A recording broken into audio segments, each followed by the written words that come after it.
I'm Bogdan Carbunar. I'm presenting this work on strategies and vulnerabilities of participants in Venezuelan influence operations. This is joint work with former and current students from the Casper lab at FIU. I'm presenting instead of the first author who couldn't make it, unfortunately. So many people, as everyone knows, use social networks to access media and opinions. And influence operations leverage this observation to use social networks to manipulate public debate, generally by distributing and amplifying misinformation, disinformation, fake news, hyper-partisan news, hate speech. And influence operations were shown to be organized, coordinated efforts that often use many fake accounts on social networks. And then increasingly, they were shown to rely on real people who control their own accounts in order to emulate sort of grassroots movements online.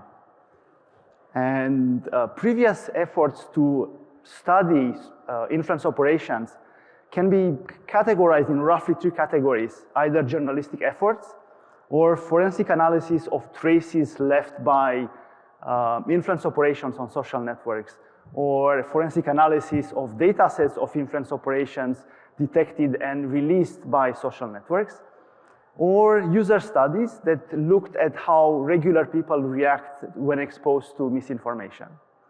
And a common limitation of these works is that these investigations rarely involved any genuine participants in influence operations. And this is because it's so difficult to identify influence operatives and to reach them and recruit them.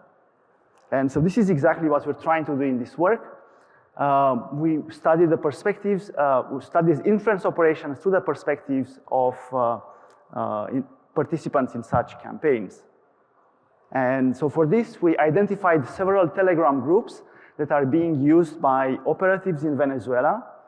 And we joined these groups, and then we identified accounts that are active on these networks, and we reached out to them, and we were able to recruit 19 participants in Venezuelan influence operations.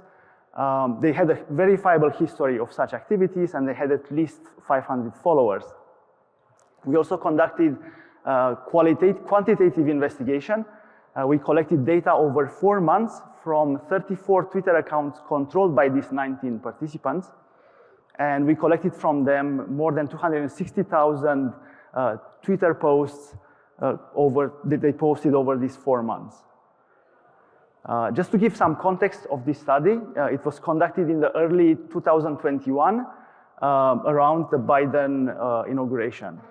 And in terms of Venezuela, it's led by ultra-corrupt government. The president is Maduro. Their terrible policies have led to hyperinflation and generalized unemployment and poverty. And most of the population, most Venezuelans, are against the regime. However, the government invested heavily in media censorship. And this led to a migration of anti-government movements to social media. However, this was soon followed by efforts by the government to create and sponsor an online army whose goal is to disrupt the opposition and to promote their propaganda.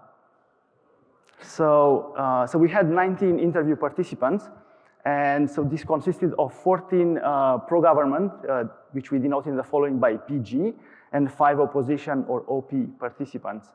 And then we classified this according to their organization and willingness to be paid. So the participants on the left on this figure are those that were part of hierarchical organizations. The one on the right participated, they worked alone. The ones on top, they were either paid for their activities or were willing to be paid when recruited for future campaigns. And the ones on the bottom were never paid, and they were never willing to be paid for other campaigns. So we had essentially 13 influence operatives. We had 4 grassroots campaigners, which are the green ones on the bottom left corner, bottom right corner, and then 2 hybrid participants who changed strategies, for instance, around election times. So we studied several dimensions of their work. For instance, we looked at their organization. So in particular, most of the pro-government participants were part of a hierarchical organization, and they describe this organization. They essentially receive requests for campaigns from this MINSI, which is the Venezuelan Ministry of Communication and Information, and then also from other Latin American groups. And they receive this request through a WhatsApp group that is being managed by MINSI, and it's a privileged group. It only has a few hundred members.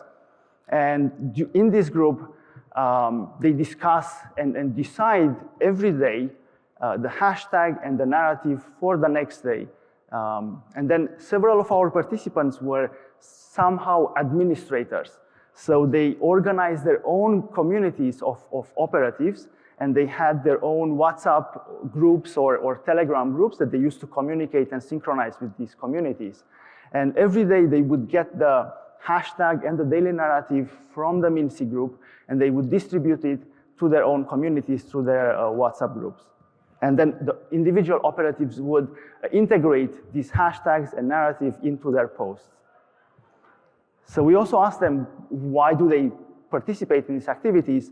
And so several participants received some benefits for their work. In particular, several participants mentioned this Patria framework, which was commissioned by the government and was built by ZTE, which is a Chinese telecom company.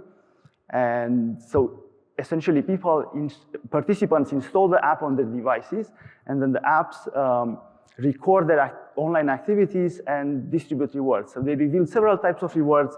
They get activity rewards for posting more than 50 tweets per day and at least 300 retweets every day.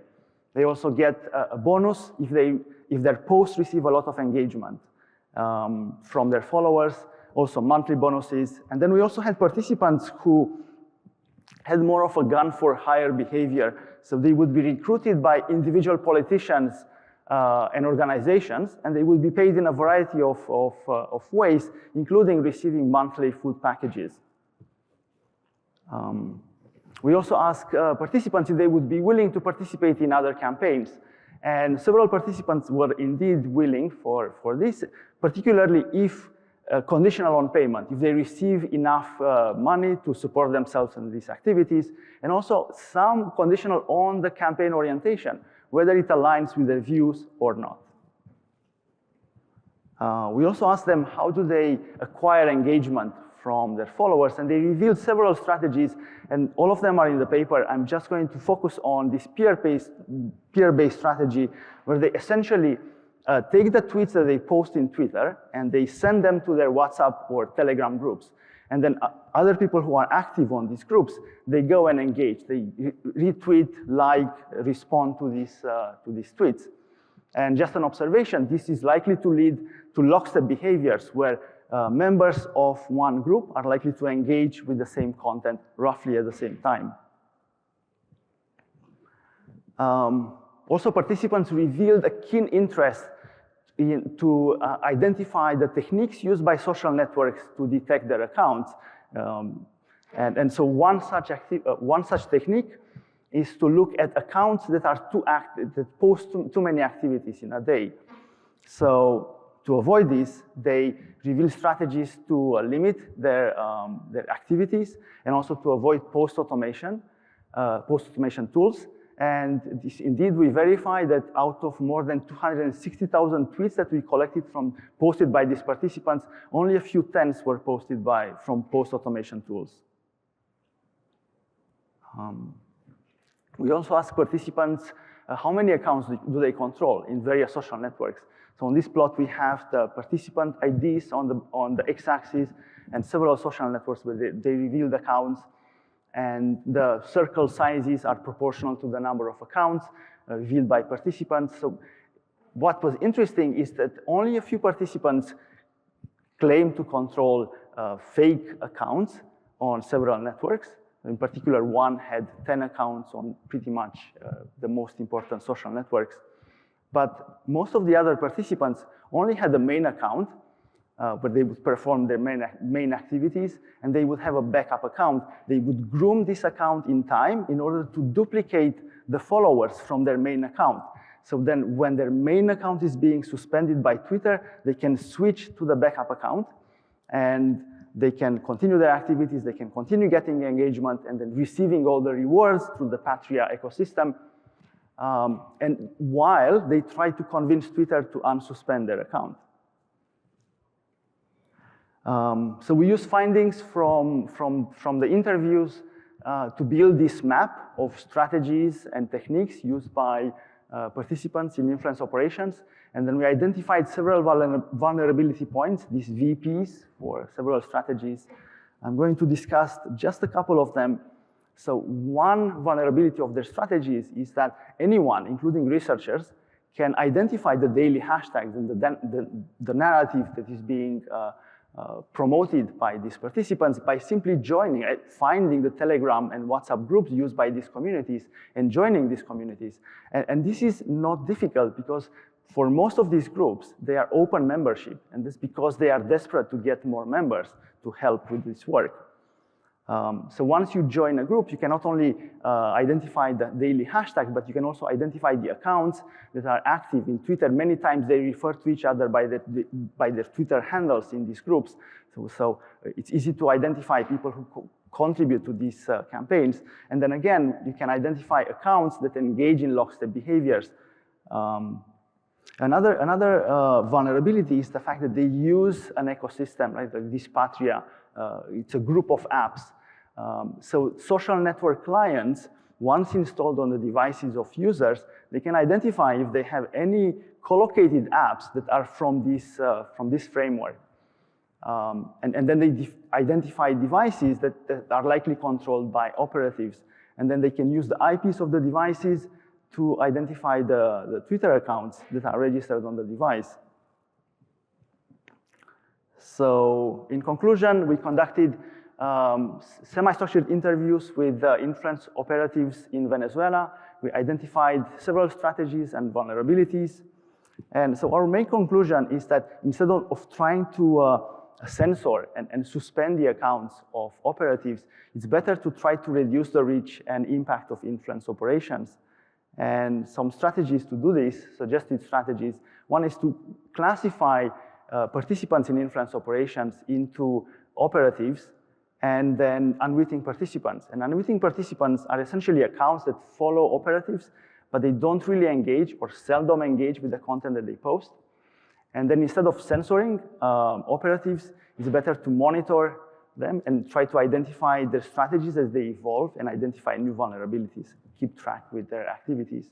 And then also develop interventions and display the interventions only to select unwitting participants who are somehow predicted to react positively to such interventions, trying to nudge them to reduce their engagement with content they receive from influence operatives.